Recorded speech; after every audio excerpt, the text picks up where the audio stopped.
มันเป็นเรื่องของคู่สมรสที่เป็นผู้หญิงทั้งคู่คือยุคสมัยนี้มันเป็นยุคสมัยที่ไม่ว่าจะเป็นเพศเดียวกันจะชายหรือหญิงเนี่ยก็สามารถที่จะสมรสร่วมกันได้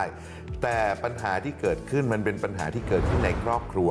เรื่องนี้เนี่ยธีมของมันก็คือเราเน้นว่ารักมากไปมักจะเป็นอันตรายคือความรักเนี่ยมันมีหลายอย่างคือรักกันแล้วส่งเสริมให้ดีด้วยกันทั้งคู่ก็มีหรือรักกันแบบส่งเสริมให้เขาได้ดีไปเราภูมิใจที่หลังก็มีแต่เรื่องเนี้ยมันเป็นรักที่หวงแหนเอาไว้เพื่อจะให้อยู่กับตัวเองอย่างเดียวพอรักมากขนาดนั้นน่ะแทนที่จะทำให้ลูกของตัวเองหรือว่าคนรักของตัวเองสบายไม่ใช่มันกลับสร้างความทุกข์ให้เขาอันนี้คือธีมใหญ่ของวาดฝันวันวิวาคือชื่อมันเพราะนะวาดฝันวันวิวาวาดฝันว่าวันวิวาของเรานั้นมันจะดีแต่ความจริงแล้วอ่ะมันอาจจะทุกข์หนักมันอาจจะไม่สุขเท่ากับสิ่งที่วาดฝันเอาไว้ฉันยอมรับได้นะที่พี่รันชอบผู้หญิงแต่ฉันไม่อยากให้เป็นผู้หญิงคนนี้ถ้าเลือกเมียไม่ดีก็ยอมรับมาเถอะว่าเลือกไม่ดีไม่ดียังไงพี่รันน่ะเขาชอบทำตามคำสั่งเมียจะตายนี่ฉันทนไม่ไหวแล้วนะแกไม่มีสิทธิ์มาทำแบบนี้กับฉันแม่ไม่มีสิทธิ์จับคู่รันกับคนอื่นรันจะไม่ให้ใครมาทำร้ายความรู้สึกของภรรยารันรวมถึงแม่ด้วยถ้าฉันรู้ว่าแกแต่งงานกับนางนั่นแล้วเป็นแบบนี้ฉันจะขวางทุกทางคือจริงๆแล้วเนี่ยจะว่าเป็นผู้หญิงโบราณก็ไม่ใช่เนาะแต่เขาเนี่ยมีความรักลูกแบบผิดๆอ่ะเอาง่ายๆดีกว่าเป็นผู้หญิงที่คือไม่พร้อมที่จะเปิดโอกาสให้ลูกไปมีชีวิตอะไรเลยคืออยากจะครอบครองลูกแต่เพียงผู้เดียวอะไรอย่างเงี้ยซึ่งเขาไม่เข้าใจว่าผู้หญิงคนนี้นะเขาจะไม่เข้าใจว่าลูกเนี่ยเวลาโตขึ้นแล้วเนี่ยเขาจะต้องมีโลกของเขาซึ่งเขาจะมาเป็นแบบว่าเป็นโลกใบเดียวของตัวเองไม่ได้แล้วที่สำคัญคือเขาเนี่ยคือรักลูกในทางที่ผิดคือจริงๆแล้วเนี่ยในความเป็นจริงของความเป็นแม่ดีกว่าอย่างพี่กิ๊กเป็นแม่อย่างเงี้ยพี่กิ๊กก็จะรู้ว่าตอนเด็กๆเราทนุถนอมลูกได้อยู่กับเราตัวติดกันได้แต่วันหนึ่งพอลูกโตขึ้นมาแล้วเนี่ยเขาต้องมีชีวิตของเขาซึ่งเราต้องการแบบนั้นในวัยเด็กอีกเนี้ยมันเป็นไปไม่ได้อย่างนี้ดีกว่ามันก็เลยดูกลายเป็นแบบว่าเป็นความรักแบบผิดๆที่แม่ทำให้ลูกแบบนั้นไม่ว่าอะไรจะเกิดขึ้นรันก็ยังเป็นลูกอีกคนหนึ่งของแม่นะเสียใจที่สุดแล้วที่เลือกแต่งงานกับคุณแน่ใจแล้วเหรอว่าจะหย่ากันนะถ้าเลือกเมียไม่ดีก็ยอมรับมาเถอะว่าเลือกไม่ดีเดี๋ยวเย็นนี้พี่มารับน้องนินกลับบ้านไม่ต้องอย่าลืมสิคะว่าเราเป็นคู่รักไอดอลไม่ได้อยู่ต่อหน้าใครจะทำดีกับฉันทำไมก็แค่เลี้ยงข้าวคนแก่กลัวว่าจะอดตายไม่มีกินสวัสดีค่ะออมกรณพัฒน์นะคะรับบทนีนพิรชาค่ะเป็นทายาทนักธุรกิจ100 ล้านนะคะซึ่งจริงๆแล้วก็จะดูหลายคือในเครือเนี่ยมีธุรกิจหลายอย่างเลยแต่ว่าดูหลักๆก็จะเป็นร้านอาหารค่ะLingKwongค่ะรับบทเป็นรัณพัฒน์นะคะเป็นทนายอายุ30 ปีค่ะแต่งงานแล้วมีภรรยาค่ะเมลินเคารพชีวิตคู่ของพี่รันตั้งแต่วันที่รู้ว่าพี่แต่งงานแล้วนินเชื่อพี่มาเสมอนะแต่วันนี้พี่ทำให้นินรู้สึกว่าเหมือนพี่มีโลกอีกใบหนึ่งที่นินไม่รู้จักเลยค่ะก็เมลินยานะคะเป็นตัวละครที่น่ารักเรียบร้อยเป็นสาวน้อยในอุดมคติของคุณแม่ใช่ก็คือเป็นลูกสะใภ้ที่ไม่ว่าแม่บ้านไหนก็อยากได้อันนี้คือบอกไม่ใช่ขิงใช่ไหมคะเห็นด้วยครับเป็นครับเป็นในอุดมคติอย่าพูดกระอึกกระอักค่ะก็เป็นคาแรคเตอร์ที่อ่อนหวานอ่อนๆไม่มีฤทธิ์มีเดชแต่วิธีแต่งตัวของแคนดี้ก็จะเห็นต่างจากน้องออมเยอะคือเนื่องจากว่าเรียบร้อยเป็นเทดิชันใส่เสื้อแขนตุ๊กตาหรืออะไรอย่างเงี้ยคอปิดอะไรอย่างเงี้ยคือนี่ชอบใช่และที่สำคัญยิ่งกว่าคือสามารถอยู่ในอาณาบริเวณของฉันได้คอนโทรลได้นางก็มีความรู้สึกว่าเนี่ยคือตัวละครที่ฉันจะดึงเอามาเป็นพวกเพื่อจะแยกลูกสาวตัวเองออกมาจากอีกคนหนึ่งก็บอกแล้วสะใภ้คนนั้นไม่ดีต้องเปลี่ยนเป็นสะใภ้คนนี้แต่งอยากแต่งได้ก็อย่าได้ตามบทไงแต่งได้ก็อย่าได้ซีทรูอะไรอย่างนี้ไม่มีไม่อันนั้นเขาเป็นเจนซีค่ะแม่เป็นเจนอะไร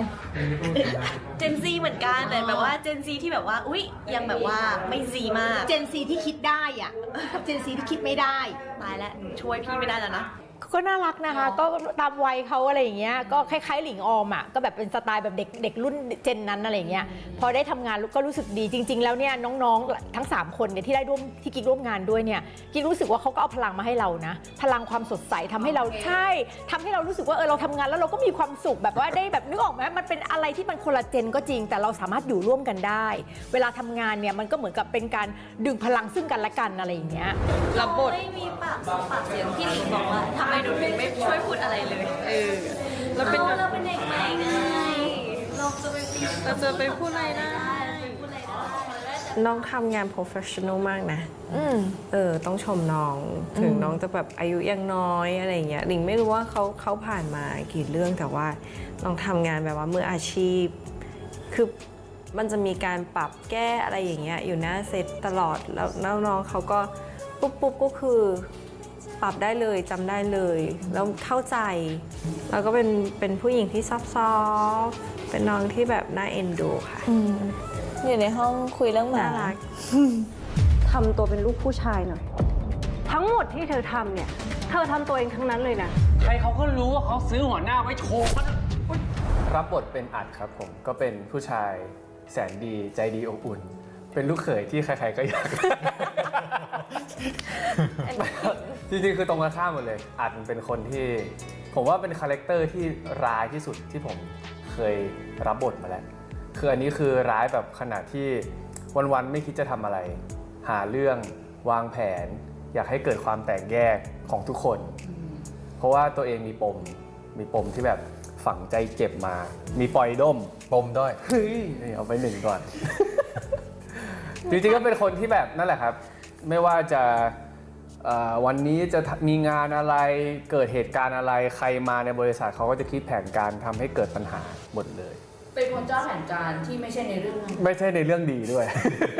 ขับเคลื่อนปัญหา ขับเคลื่อนคอนฟ lict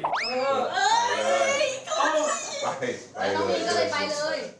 คือเรื่องของอัดอะในหนังสือมันมีนิดเดียวแต่เราขอขยายเรื่องของอัดเพื่อให้อัดเนี่ยมันเป็นตัวแปรตัวเปลี่ยนที่จะทำให้แผนของกิ่งกมลสำเร็จในขณะเดียวกันก็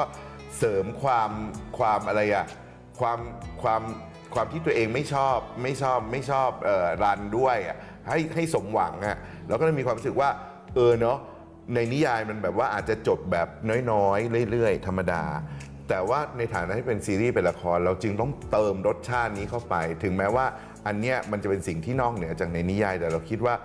เราก็ไม่ได้ทำให้เนื้อหาของนิยายเสียไปแต่ทำให้เห็นว่า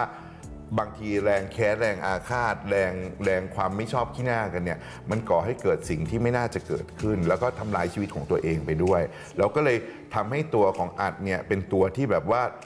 มีปูมหลังมันต่อยไม่หยุดเลยมันต้องให้คู่กันอ่ะโอ้ยเธอทีไรเธอไม่โดนตบก็โดนต่อยเลย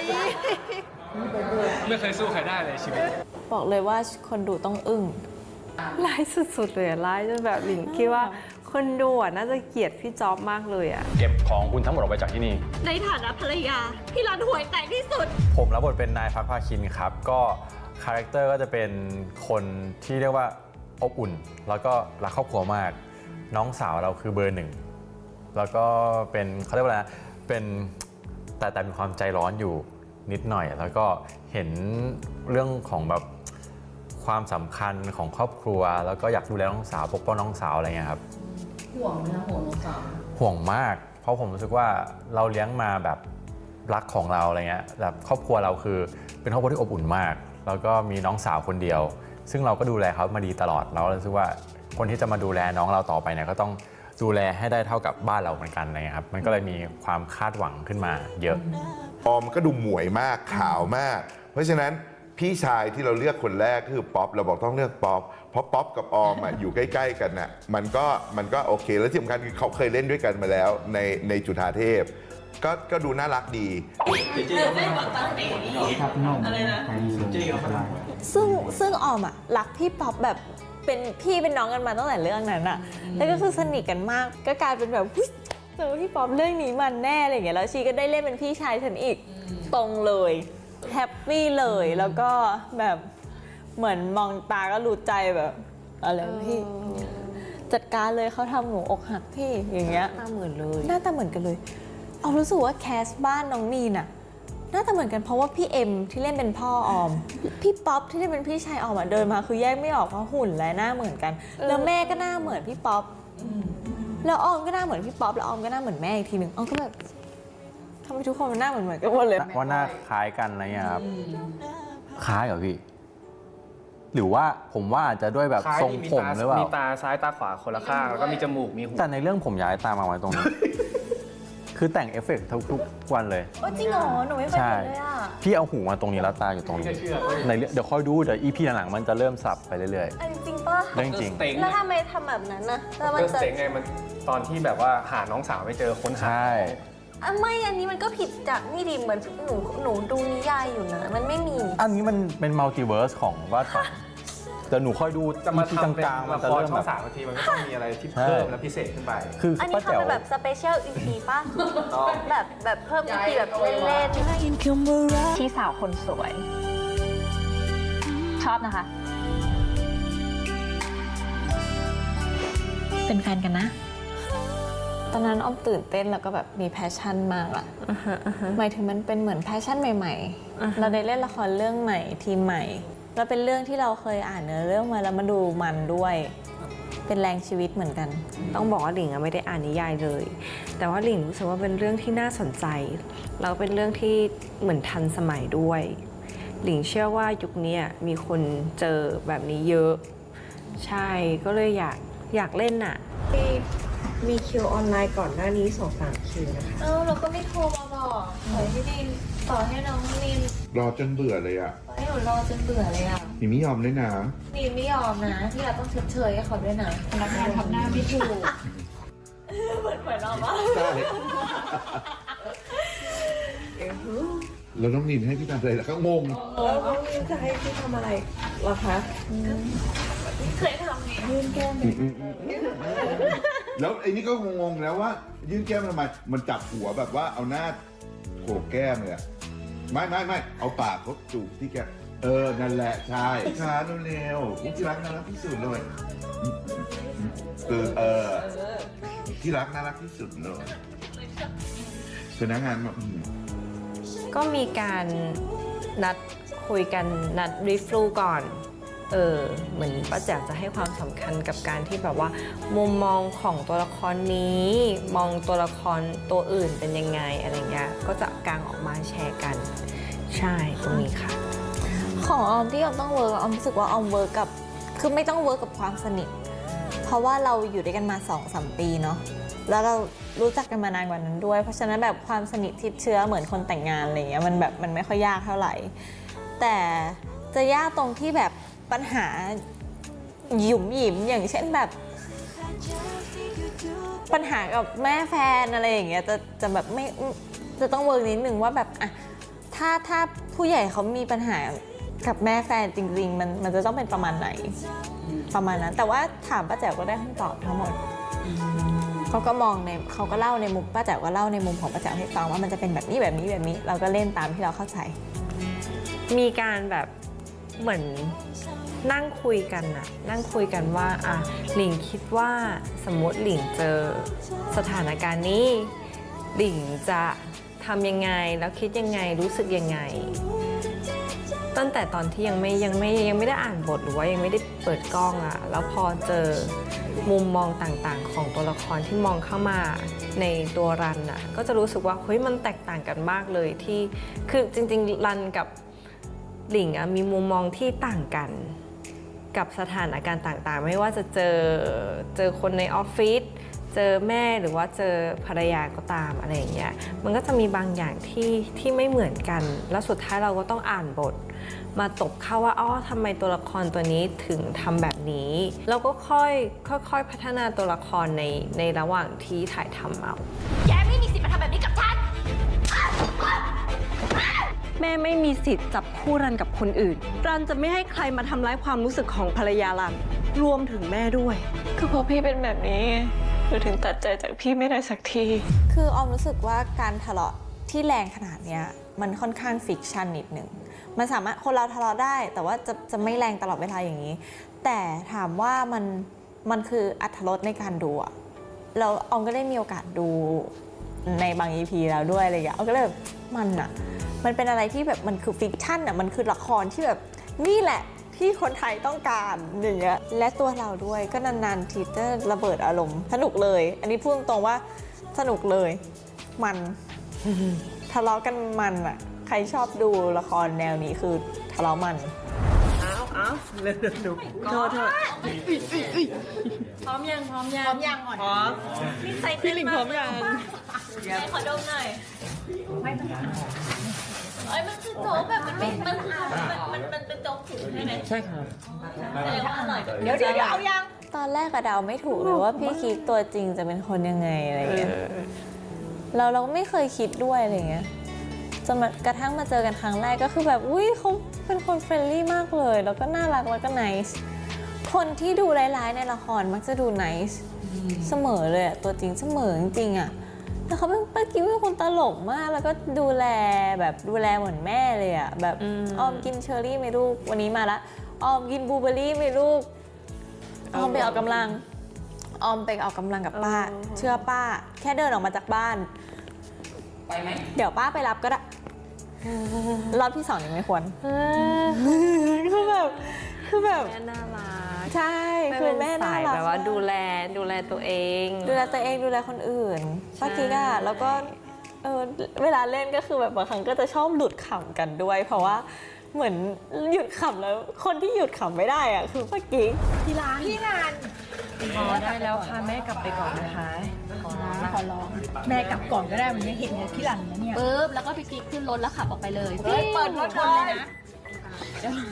คนนี้เลยนะต้องคุณแจขึ้นรถอ่ะอย่าลืม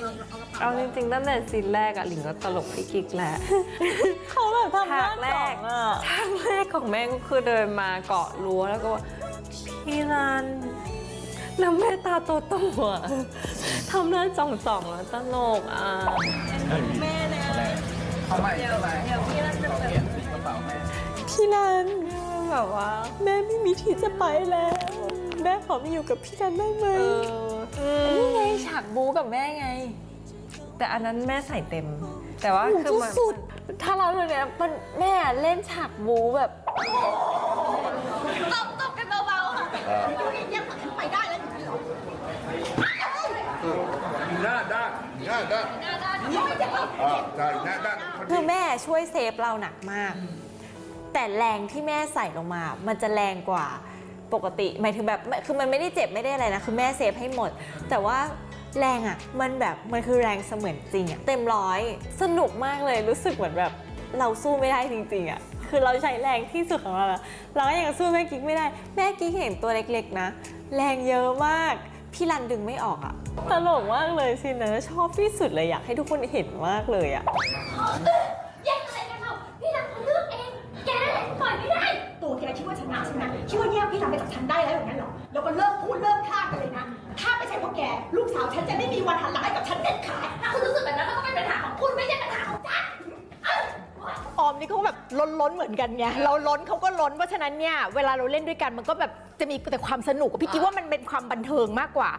ในลักษณะของเขาเนี่ยเขาจะเป็นคนที่ค่อนข้างพูดเร็วแล้วกิ๊กก็พูดเร็วเวลาที่กิ๊กรู้ว่าเขาพูดเร็วเนี่ยป้าแจ๋วต้องบอกแล้วว่าเขาต้องพูดเร็วมาปังกิ๊กก็จะรู้ตัวว่ากิ๊กต้องพูดช้าลงละเพราะว่าอีกคนนึงจะทำให้กิ๊กพูดเร็วไปด้วยกิ๊กก็พยายามช้าป้าแจ๋วบอกว่าให้เรียงลำดับอารมณ์ดีๆนะมันก็อยู่ในหัวกิ๊กแล้วว่าโอเคเมื่อไหร่ที่กิ๊กเข้ากับคนนี้กิ๊กจะเป็นแบบนี้เวลากิ๊กเข้ากับลิงกิ๊กจะเป็นแบบนี้กิ๊กจะต้องมีสติในการเป็นกิ่งกมลที่แบบว่าเรียงอารมณ์ให้ได้อะไรอย่างเงี้ยมันจะอยู่ในหัวกิ๊กตลอดเวลาเคลียร์ของทุกอย่างเลยนะตอนนี้เห็นขนาดเอาพยายามบอกยังไงนะพี่ลิงยังไงนะระวังหลังนะทำดีไม่ได้ไปกินกระมวลกิ่งกระมวลเนี่ยปะทะกับน้องหลิงที่เป็นลูกเนี่ยมันมาจากความจริงใจของแม่คนหนึ่งซึ่งจะถ่ายทอดให้กับลูกแววตาความรู้สึกที่ส่งไปให้หลิงเนี่ยแม้กระทั่งตัวหลิงที่ส่งให้กิ๊กเนี่ยกิ๊กก็มั่นใจว่าหลิงพยายามเต็มที่แล้วกิ๊กเชื่อมากว่าป้าแจ๋วเขาคอยแบบซัพพอร์ตอยู่แล้วว่าอะไรที่มันแบบเยอะไปน้อยไปเขาจะคอยบอกเพราะฉะนั้นการเล่นของกิ่งกมลเนี่ยมันเป็นอะไรที่ฟรีมากสำหรับพี่กิ๊กแล้วพี่กิ๊กรู้สึกว่าแบบ อิสระมากๆในการเล่นแล้วมันแบบเป็นตัวเองจะว่าเป็นตัวเองก็ได้ในความเป็นแม่ แต่ว่าในการส่งความรู้สึกให้กับลูกเนี่ยอันนี้มันเลียวมากๆอันนี้เป็นของจริงซึ่งแบบเรารู้สึกว่าถ้าเราเป็นกิ่งกมลเนี่ยแล้วเราเป็นแบบนี้เนี่ยเราจะเป็นยังไงในแบบฉบับของเราก็มาคุยกับพี่กิ๊กว่าในนิยายเป็นแบบนี้พี่กิ๊กในฐานะที่เป็นแม่คนแล้วพี่กิ๊กก็มีลูกสาวด้วยแล้วลูกสาวโตเป็นสาวแล้วเนี่ยพี่กิ๊กคิดว่ากิ่งกมลในนิยายเนี่ยเป็นยังไงใช่เราก็เป็นดีเบตกันแล้วเราก็บอกว่าจริงๆแล้วว่าเราไม่อยากให้ตัวละครตัวนี้มันดูแบนๆมันดูเป็นแบบว่าเป็นแม่ผัวตัวร้ายอะไรแบบนี้เฉยๆแต่เราอยากทำให้คนดูทั่วไปซึ่งมันเป็นจริงเนาะในชีวิตเนี้ยในครอบครัวทั่วไปมันมีก็คือทำยังไงพี่กิ๊กถึงจะเป็นแม่ที่คนดูทั้งเกลียดแล้วก็สงสารได้ด้วยคือเกลียดนี่ในฐานะที่แบบว่าตัวละครเนี่ยมันร้ายกาจกับลูกขนาดเนี้ยแต่ในขณะเดียวกันคนดูก็ต้องสงสารแล้วก็เข้าใจในความร้ายกาจของพี่กิ๊กว่าสิ่งที่เขาร้ายขนาดเนี้ยมันเกิดจากอะไรมันเกิดจากความรักลูกไหมคือเขาไม่ได้เกลียดลูกนะเขารักลูกแต่มันรักเกินไปไหมใช่อันเนี้ยมันทำให้ตัวละครที่เราทำเนี่ยมันมีความเป็นราวคาแรคเตอร์ก็คือคาแรคเตอร์ที่มันมีความกลมมากขึ้นคือไม่ใช่ว่าจะร้ายแว่นอย่างเดียวแต่ความจริงแล้วมันมีช่วงที่น่าสงสารของเขาที่เราดึงออกมาใช้ได้ด้วยเขาแค่ซื้อหัวหน้าโชว์นั่นแหละ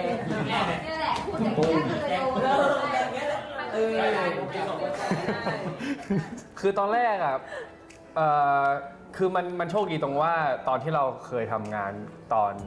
เทวพรหมเนาะมันก็จะเป็นคู่กัดกันอยู่แล้วแต่มันจะเป็นคู่กัดแบบความคอมเมดี้อ่ะมันจะเป็นแบบกัดกันเล่นๆแต่เรื่องนี้คือมันแบบกัดจริงโอ้กัดจริงแล้วมันแรงมากใช่มันถึงขั้นแบบจ้องทำร้ายเขาในทุกกิริยาบทอะไรเงี้ยมันก็จะมีความซีเรียสขึ้นแต่ก็ดีที่แบบพอเราเคยทำงานกันมาแล้วอ่ะมันก็จะกล้าเล่นกล้าแบบกล้าเชื่อเฉือนอะไรกันอย่างเงี้ยแต่ว่านี่ก็เป็นครั้งแรกเหมือนกันนะที่เล่นเขาเรียกว่าอะไรอ่ะอลิกับผู้หญิงอ่ะปกติสมมุติว่าถ้าใกล้เคียงที่เคยเล่นมาก็จะเป็นกับพี่อเล็กก็จะมันก็เป็นชายบัฟกันอะไรเงี้ยแต่กับหลิงอ่ะโอ้โหมันเราก็ต้องมองเขาเป็นอลิจริงๆไม่ได้เราก็ต้องตัดเรื่องชายหญิงไปเลยเราก็คือไม่ชอบก็คือไม่ชอบคิดจะทำร้ายเขาต้องคิดทำร้ายจริงๆอะไรผมว่าจริงๆตัวละครนี้มันถูกเล่ามาในเชิงเป็นตัวอย่างในสังคมเป็นตัวอย่างของคนที่แบบเชื่ออะไรเห็นอะไรในมุมเดียวจนเกินไปมันแบบสุดโต่งอ่ะสมมุติว่าแบบไม่ชอบอะไรก็ไม่ชอบแบบไม่มีเหตุผลแบบเป็นตัวอย่างที่ไม่ดีคือไม่ว่าจะเป็นฝั่งตรงข้ามกันก็จริงแต่แบบถ้ามันสุดโต่งเกินไปอะไรเงี้ยคือเป็นตัวอย่างที่ให้เห็นชัดๆเลยว่ามันคือไม่ควรเกิดขึ้นในสังคมไม่ว่าจะกลับกันอ่ะเป็นในเชิงไม่มีเหตุผลก็คือไม่ดีมันต้องแบบนี้สิครับน้องสะพ้ายคุณทำให้ผมประทับใจมากเลยนะครับพ่อครับผมว่าคืนนี้เนี่ยเราคงต้องฉลองหน่อยนะครับเอาผมว่าห้ามไม่เมาห้ามกลับบ้านทำไมนานๆเขาเมาค่ะเขาไม่เหนื่อยฉันอีกไงน้องเราอ่ะมันก็ต้องทนุถนอมอะไรอย่างนี้ใช่ป่ะครับแล้วเป็นผู้หญิงด้วยผมว่าหลายๆคนที่เป็นพี่ชายและมีน้องสาวน่าจะเข้าใจอยู่แล้วว่าไม่ว่าจะน้องสาวหรือพี่สาวอะไรเงี้ยเราต้องมีแบบความรู้สึกว่าอยากจะปกป้องแบบคนที่เรารักอยู่แล้วเนี่ยแล้วเหมือนเราก็ถูกถ่ายทอดมาทางบ้านพ่อแม่เราถูกสั่งสอนมาว่าให้แบบโอเครักกันดูแลกันอะไรเงี้ยก็เลยรู้สึกว่าโอเคส่วนหนึ่งในคาแรคเตอร์เนี่ยมันก็เลย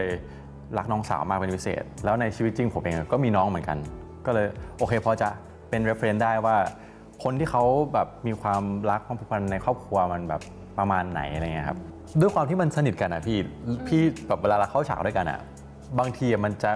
มองหน้ากันแล้วมันจะขำโดยอัตโนมัติอะไรเงี้ยแล้วเหมือนบทผมอ่ะมันจะพูดยาวใช่ไหมยายออมเขาก็จะพูดพอเขาจบปุ๊บอ่ะเขาก็จะเริ่มขำแล้วแบบเขาแค่เห็นหน้าผมอ่ะเขาก็ขำอะไรไม่รู้แต่เขารอบแล้วกล้องไม่รับหน้าเขาแต่กล้องรับหน้าผมอยู่แล้วผมต้องแบบเหมือนพยายามจิกตัวเองไว้ว่าแบบอย่าพึ่งอ๋อพี่แป๊บนึงพี่ต้องพูดอันนี้ออกมาอะไรเงี้ยแต่หมายถึงว่าตอนนั้นอ่ะมันก็เป็นแบบอีกคัดหนึ่งแล้วก็เลยรู้สึกว่าอะไรแบบนี้มันเป็นความสนุกเหมือนกันนะที่แบบได้เจอกับคนที่เราแบบรู้จักได้ทำงานด้วยกันใช่กับพี่หลิงอย่างนี้เหมือนกันคือปกติเราจะไม่ค่อยกินอาหารในฉากใช่ป่ะครับ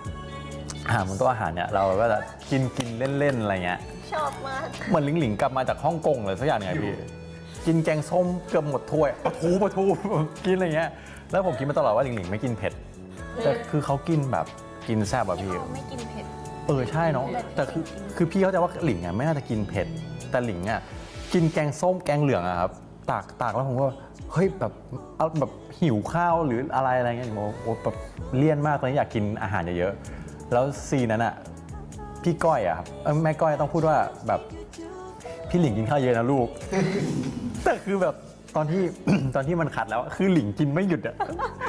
แล้วภาพในหัวผม อาหารคนไหม ไม่คอน คือกองต้องสั่งเพิ่ม ต้องไปหาซีนนี้กันว่า อาหารคนไหม ซีนไหนที่แบบ ใช่แบบ แกงเหลืองแกงส้มไม่คอน พี่รันกินบ้างสิลูกแต่พอตัดมาคัดคือพี่รันกินอยู่คนเดียว จังหวะประจันกันเมื่อกี้ วอนแม่เอ็นดูน้อง มีปูไปแล้ว เปล่าเขาแค่เข้ามาผิดจังหวะเฉยๆ เดี๋ยวค่อยไปรับฝั่งนู้นไง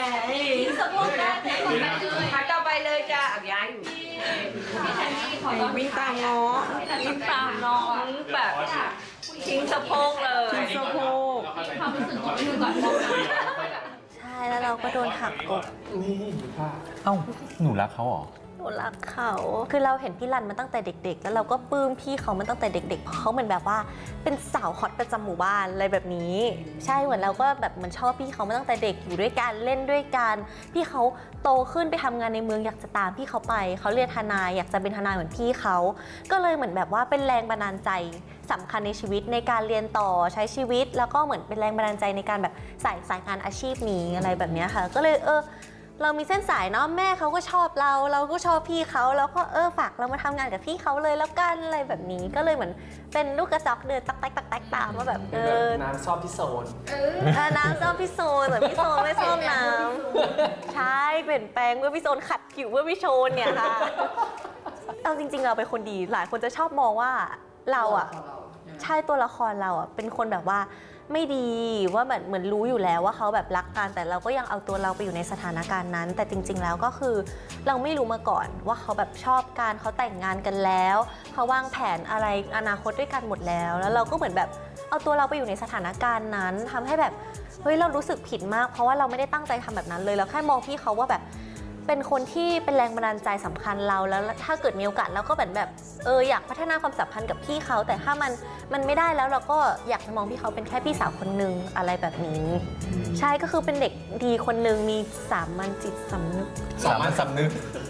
โอ้โหน้องเอามา7 คำเลยเมื่อกี้ อยากทำให้มันยาว สำนึก สามัญจิตสำนึก แต่มันก็ได้นะก็คือแบบลึก ใช่ เข้าไป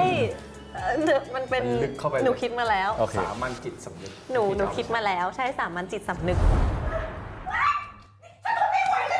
พอแล้วแม่กลับได้แล้ว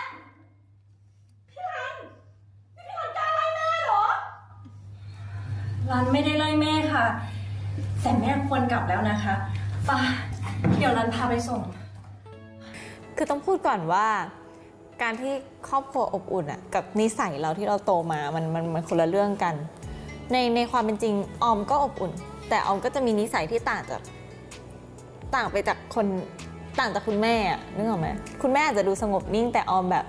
ล่าเริงมาจากไหนก็ไม่รู้คือ extrovert ผ่าเหล่าเลยพ่อแม่น้องชายทุกคนก็คือ introvert หมดแล้วออมมาจากไหนก็ไม่รู้ทั้งที่ก็อยู่บ้านเดียวกันอะไรอย่างเงี้ยมันเอาว่ามันอาจจะแบบมาจากสังคมรอบๆด้วยอะไรเงี้ยออมก็เลยตีโจทย์ไปว่าน้องนีนก็น่าจะเช่นกันคือครอบครัวเขาอบอุ่นครอบครัวเขาหวานๆอะไรเงี้ยแต่ตัวน้องนีนอาจจะเป็นคนสู้คนมาตั้งแต่เด็กก็ได้หมายถึงแบบ การเลี้ยงดูของเราไม่เหมือนกันแบบแตกต่างกันโดยสิ้นเชิง ที่พี่หลิงพูดอะว่ารู้สึกว่าบ้านของน้องนีนะเป็นบ้านที่ค่อนข้างอบอุ่นและแบบ supportive มากๆบ้านของรันอะจริงๆมันก็เหมือนครอบครัวทั่วไปที่อาจจะเป็นที่แบบฐานะปานกลางอะไรอย่างเงี้ยมีความตีกรอบให้ลูกว่าอยากให้ลูกเรียนเก่งอยากให้ลูกทำยังไงอะไรอย่างเงี้ยก็คือมีการแบบป้อน mindset อะไรบางอย่างเข้าไปตั้งแต่เด็กอยู่แล้ว แบบว่าลูกต้องเข้มแข็งนะลูกต้องเรียนเก่งนะโตมาลูกก็ต้องทำงานอาชีพที่มั่นคงนะหลิงเชื่อว่าตัวละครมันต้องได้รับอะไรสารอะไรแบบนั้นมาตั้งแต่เด็กแต่ถามว่าตัวละครแฮปปี้ไหมมันแฮปปี้เพราะว่าไม่ว่าอะไรมันไม่ว่าเจออะไรมันก็อยู่ในอ้อมกอดของแม่นี่ก็เป็นอาจจะเป็นอีกจุดหนึ่งที่พอเจอปัญหามันก็ยังแบบโลเลตัดสินใจไม่ได้ไม่ได้เป็นคนที่สตรองขนาดนั้นแต่ต้องถามว่าตอนเด็กๆคือสนิทกับแม่กับพ่อมากๆก็ไม่ได้รู้สึกว่าตอนเด็กๆว่ามันขาดอะไรหรือว่าอะไรก็เป็นครอบครัวที่อบอุ่นนั่นแหละค่ะจนกระทั่งมาเจอปัญหาภรรยากับแม่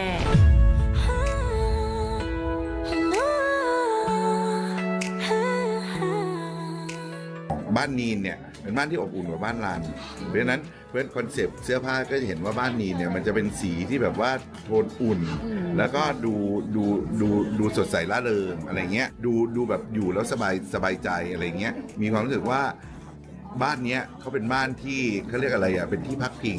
สำหรับรันบ้านรันเนี่ยมันทุกข์ยากมากมันมีแต่ความตึงเครียดไปหมดเวลารันมาที่บ้านนีนเนี่ยมันจะรู้สึกว่ามันเหมือนเป็นที่เซฟโซนเป็นที่พักพิงใจของเขาอะไรเงี้ยพี่ก็เลยเลือกโทนที่มันเป็นโทนอุ่นๆเมื่อกี้มีพ่อที่แบบชุดออกจะเป็นสีน้ำเงินสีเทาเข้มหรือสีดำพี่ก็จะเปลี่ยนให้มันเป็นเทาอ่อนหน่อยมีความรู้สึกว่าชุดเข้มเนี่ยถ้าสมมติไม่ได้ออกงานที่เป็นทางการอะไรเนี่ยก็อาจจะไม่ใช้ซึ่งในเรื่องเนี้ยส่วนมากเราจะเจอพ่อแม่เนี่ยอยู่ที่บ้านทั้งนั้นก็เลยเอาโทนนี้แต่เดี๋ยวอาจจะมีปรับโทนอะไรได้อีกอะไรแบบนี้แต่คิดว่าโทนเนี้ยดูแล้วคนดูจะตัดสินใจได้ว่าบ้านแต่ละบ้านมันมีคาแรคเตอร์ที่ไม่เหมือนกันเดี๋ยวพอถึงอีกบ้านหนึ่งปั๊บเนี่ยเราจะเห็นว่าบ้านนั้นน่ะมันจะมีความพ่อก็ไปทางธรรมะแต่แม่เนี่ยยังไม่ทำธรรมะเลยแล้วลูกเนี่ยก็เป็นคนที่เคร่งขรึมแล้วก็มีอะไรในใจอยู่ตลอดเวลาการที่เราเลือกเสื้อผ้าเราไม่ได้เลือกว่าใส่แล้วสวยนะแต่เราเลือกสีเราเลือกแบบให้ดูคาแรคเตอร์อย่างสังเกตเสื้อผ้าของแม่ดูแล้วผ่อนคลายไม่มีความที่รู้สึกว่ามันจะใส่แล้วดูแบบว่าทรงอำนาจหรือว่าดูเป็นเจ้ายศเจ้าอย่างไปคือถึงบ้านนี้ก็จะรวยแต่เขารู้ตัวเองว่าเขาเป็นคนที่ติดดินเพราะฉะนั้นมันก็เลยจะเป็นแบบเสื้อผ้าที่เราเลือกมาไม่ว่าอะไรจะเกิดขึ้นรันก็ยังเป็นลูกอีกคนหนึ่งของแม่นะเสียใจที่สุดแล้วที่เลือกแต่งงานกับคุณ แน่ใจแล้วเหรอว่าจะหย่ากันนะถ้าเลือกเมียไม่ดีก็ยอมรับมาเถอะว่าเลือกไม่ดีเดี๋ยวเย็นนี้พี่มารับน้องนินกลับบ้านไม่ต้องอย่าลืมสิคะว่าเราเป็นคู่รักไอดอลไม่ได้อยู่ต่อหน้าใครจะทำดีกับฉันทำไมก็แค่เลี้ยงข้าวคนแก่กลัวว่าจะอดตายไม่มีกินแม่วาดฝันวันวิวาคืนพรุ่งนี้ 20:30 นาทีตอนแรกอะไรจะเกิดขึ้นรันก็ยังเป็นลูกอีกคนหนึ่งของแม่นะเสียใจที่สุดแล้วที่เลือกแต่งงานกับคุณแน่ใจแล้วเหรอว่าจะหย่ากันนะถ้าเลือกเมียไม่ดีก็ยอมรับมาเถอะว่าเลือกไม่ดีเดี๋ยวเย็นนี้พี่มารับน้องนินกลับบ้านไม่ต้องอย่าลืมสิคะว่าเราเป็นคู่รักไอดอลไม่ได้อยู่ต่อหน้าใครจะทำดีกับฉันทำไม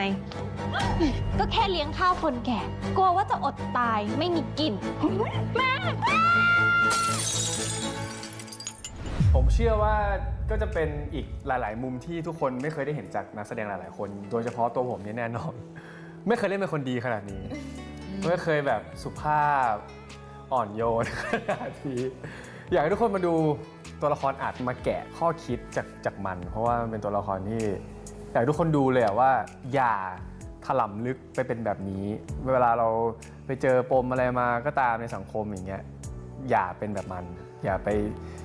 คิดแค้นขนาดนั้นอย่าไปสุดโต่งขนาดนั้นมันต้องมีตรงกลางเลยอยากให้ทุกคนได้มาดูอัดในมุมที่เป็นตัวอย่างไม่ดีในสังคมครับผมตัวละครนี้นะคะเป็นตัวละครที่อยากให้ทุกคนเอ็นดูหน่อยค่ะเพราะว่าเป็นตัวละครที่รักเขาฝ่ายเดียวอีกแล้วเล่นกี่เรื่องก็แอบรักเขาไม่เคยสมหวังเลยแต่ก็ขอฝากเนื้อฝากตัวด้วยนะคะก็เรียกว่า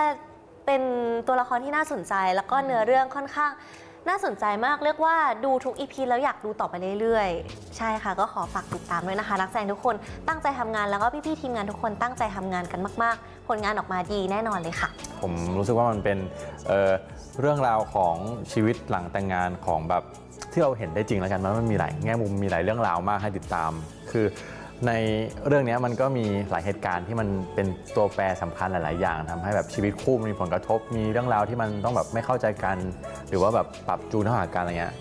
ผมว่านอกจากการดูเพื่อความบันเทิงแล้วมันจะได้แบบแง่มุมได้ข้อคิดอะไรกลับไปเยอะพอสมควรเพราะว่าตัวละครหลายๆตัวเนี่ยมันก็มีเรื่องราวที่แบบพยายามจะเล่าออกมาในเรื่องนี้สำหรับกิ่งกมลเหรอเอาจริงๆนะเวลาเล่นไปก็อินจริงป้าอินมากเลยอะรู้สึกว่าแบบคือคิดว่าเป็นพี่รันเป็นลูกจริงๆเลยอะแล้วก็คิดว่าพี่รันเนี่ยไปมีครอบครัวจริงๆก็คือกับน้องออมอะไรเงี้ยเวลาเราเล่นไปทำให้เรามองย้อนไปถึงลูกตัวเองแล้วก็คิดว่าฉันจะไม่เป็นเหมือนกิ่งกมลแน่นอนคือให้คติกับตัวเองไว้เลยว่าฉันไม่ใช่สไตล์นั้นแน่นอนยิ่งเล่นยิ่งสัมผัสได้เลยว่าฉันไม่ใช่กิ่งกมลแล้วก็ยิ่งเล่นยิ่งทำให้รู้สึกว่าฉันคงจะต้องเลี้ยงลูกให้ลูกเนี่ยแบบมีความคิดเป็นของตัวเองให้มากๆแล้วก็เราจะสนับสนุนทุกอย่างที่ดีที่ลูกต้องการคือเราจะไม่เป็นกิ่งกมลที่เลี้ยงแบบที่เป็นในเรื่องนี้เด็ดขาดมันทำให้กิ๊กมองย้อนไปหลายๆอย่างมากๆเลยเล่นแล้วแบบขนลุกอะทุกครั้งที่กิ๊กเข้าแล้วก็มีฉากที่แบบว่ามีการปะทะอารมณ์กับรันน่ะจะรู้สึกได้เลยว่าแบบว่าความเป็นแม่มันมาแล้วก็ความรู้สึกว่าแบบเฮ้ยนี่คือมีคนแบบนี้จริงๆใช่ไหมฉันจะไม่เป็นแบบนี้นะอะไรอย่างเงี้ยมันทำให้กิ๊กมีความรู้สึกว่าไม่ว่ากิ๊กจะอยู่ในโพสิชันไหนก็ตามเนี่ยกิ๊กก็จะแบบว่าอยากจะสอนลูกให้ลูกเนี่ยรู้สึกว่าให้ลูกแค่ว่าลูกต้องรักตัวเองมากๆแม่เนี่ยเป็นแค่ผู้ให้กำเนิดคนหนึ่งใช่แต่ว่าแม่ก็คือเซฟโซนของลูกเมื่อวันหนึ่งที่ลูกมีปัญหาอยากให้ลูกรู้ว่าสิ่งแรกที่ลูกจะกลับมาก็คือมาหาแม่กิ๊กรู้แค่นั้นแต่เนื้อหาที่สำคัญที่สุดที่อยากให้คนธรรมดาคนผู้ชมธรรมดาปกติเนี่ยอยากเข้ามามุงดูกันหน่อยคือให้ตัดอคติที่เป็นเรื่องของหญิงรักหญิงหรือว่าเรื่องที่มีเลิฟซีนออกไปซะแล้วคุณจึงจะเห็นว่านี่คือสิ่งที่มันเกิดขึ้นในชีวิตจริงเรื่องของครอบครัวที่รักมากเกินไปรักจนอันตรายแล้วก็ควรจะมีความรักที่พอดิบพอดีกับลูกเต้าของตัวเองไหมอยากจะให้ดูเรื่องนี้อาจจะไม่ได้ให้ทางแก้ปัญหาใดๆแต่มันเป็นการชี้ให้เห็นปัญหาที่เกิดขึ้นแล้วก็ถ้าคนดูแล้วรับรู้ถึงปัญหานี้ที่เกิดขึ้นให้กลับมามองครอบครัวของตัวเองหรือครอบครัวของคนใกล้ตัวว่ามันมีปัญหานี้เกิดขึ้นไหมถ้ามีเราจะใช้วิธีแก้ยังไงเหมือนกับที่พี่กิ๊กคิดแก้ให้เมื่อกี้ว่าถ้าเป็นพี่กิ๊กเองพี่กิ๊กจะคิดยังไงเราก็เหมือนกันเราก็อยากให้คนดูเนี่ยได้มาดู40 กว่านาทีเนี่ยดูละครในแต่ละตอนเนี่ยโอเคสนุกด้วยดูแล้วก็ขำดีหรือว่าเศร้าดีเพราะว่ามันเป็นละครที่เป็นดราม่ามีหลายรสชาติแต่ในขณะเดียวกันในหลายรสชาติที่เราให้นั้นน่ะเราไม่ได้ให้ดูแต่รสลูกกวาดอย่างเดียวแต่เราใส่สาระที่เป็นประโยชน์เข้าไปด้วยแต่ลิงออมเป็นตัวแทนของคนที่มีปัญหาในครอบครัวที่เกิดขึ้นจริงในชีวิตนี้ดูการแสดงของนักแสดงที่แบบว่ามีฝีมือทั้งหลายแหละที่อยู่ในเรื่องนี้ดูเนื้อเรื่องที่มีประโยชน์กับชีวิตจริงบางทีสิ่งที่เราเห็นในชีวิตจริงใน X ใน Facebook ในอะไรเนี่ยเรื่องปัญหาครอบครัวที่เกิดขึ้นว่าเรื่องพี่น้องเรื่องแม่ลูกเรื่องพ่อแม่เรื่องอะไรทั้งหลายแหล่เนี่ยทั้งหมดเนี่ย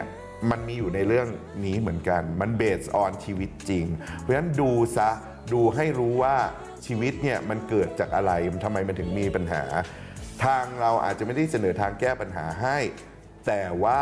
อาจจะดูไปแล้วก็ไปคิดต่อเองว่าถ้าเกิดอย่างนี้ขึ้นเราจะแก้ปัญหาชีวิตอย่างนี้อย่างไรคนอื่นในครอบครัวเราจะอึดอัดไหมกับการใช้ชีวิตแบบนี้ออมว่ามันเหมือนเรื่องนี้มันสอนให้เราบาลานซ์ป่ะหมายถึงแบบระหว่างภรรยากับคุณแม่หรือในความเป็นจริงถ้าคนดูเราแบบมันคือแฟนเรากับครอบครัวเราอะไรอย่างเงี้ยคือบางทีเราอาจจะไม่ต้องเลือกตามพี่รันก็ได้แต่ว่าสุดท้ายแล้วมันคือการบาลานซ์ว่าแบบรักษาความรู้สึกของทั้งสองฝ่ายอะไรอย่างเงี้ยแล้วคนที่แบบมีปัญหาก็ควรจะแบบมีที่ปรึกษาที่ดีอะไรอย่างเงี้ยค่ะสิ่งที่หลิงเรียนรู้จากรันหลิงรู้สึกว่าถ้าตามเรื่องนี้บางทีคือหลิงเป็นคนที่แบบว่าจริงๆก็แอบชอบอยู่กลางอะไรอย่างเงี้ยแต่พอเจอตัวละครรันอะบางทีรู้สึกว่าจริงๆอะตรงกลางอาจจะไม่เวิร์กมันไม่มีคำว่ากลางอะกลางอาจจะไม่ได้เป็นคำตอบที่ดีที่สุดมันต้องเลือกถ้าถึงเวลาต้องเลือกอะยังไงก็ต้องเลือก เพื่อให้ชัดเจนไปเลยเพื่อให้เคลียร์ไปเลยไม่งั้นเรื่องมันก็จะแบบยืดไปไม่หยุดชีวิตมันก็จะวนอยู่อย่างเงี้ยปัญหาก็จะไม่ได้ถูกแก้อันนี้คือเรื่องหนึ่งที่หลิงแบบเรียนรู้กับตัวละครตัวนี้สุดท้ายชีวิตก็คือเป็นของเราเองไม่ได้ขึ้นอยู่กับว่าคนใดคนหนึ่งค่ะสุดท้ายนะคะก็หวังว่าคนดูจะได้ข้อคิดหรือว่าอะไรบางอย่างจากวาดฝันวันวิวาห์ด้วยนะหรือว่าถ้าทุกคนที่ดูอยู่มีความแบบว่าsituation เดียวกันก็มาแชร์กับเราได้ว่าตัวเองแก้ไขปัญหายังไงได้บ้างใช่เพราะอ้อมเชื่อว่าแบบน่าจะมีอีกหลายๆคนที่เจอปัญหาอะไรประมาณนี้ใช่ก็ลองมาแบบเป็นคอมมูนิตี้เล็กๆพื้นที่ปลอดภัยให้กันและกันดีกว่าขอให้คนที่ดูเรื่องนี้ได้อะไรไปไม่มากก็น้อยอย่างน้อยได้ความสนุกสนานได้ความสุขกลับไปแล้วก็ดีใจแล้วฝากด้วยนะคะฝากด้วยค่ะวาดฝันวันวิวาห์นะคะทุกวันศุกร์เวลา 20:30 ทางช่อง 3 กด 33 แล้วเจอกันนะได้ยินคำว่ารักของฉันหรือเปล่า